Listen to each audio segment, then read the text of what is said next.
Hello भाई, क्यों आप वहाँ पे कचरा फैला रही है? डाल रहा हूँ। आपने अपना देश को स्वच्छ नहीं रखेगा तो कौन रखेगा?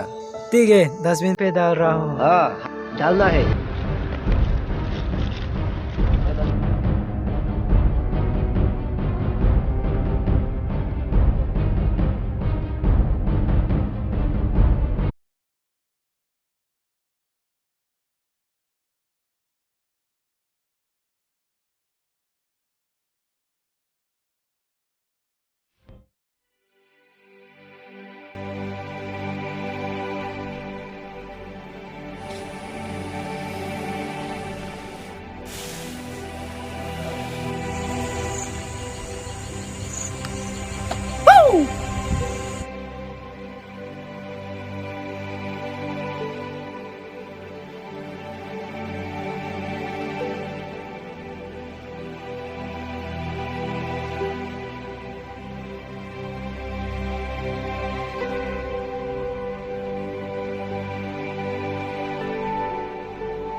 आप जो सामान भी बाजार से खरीद के आएगा, इसको अच्छा तरह डस्टबिन यूज़ करना ज़रूरी है।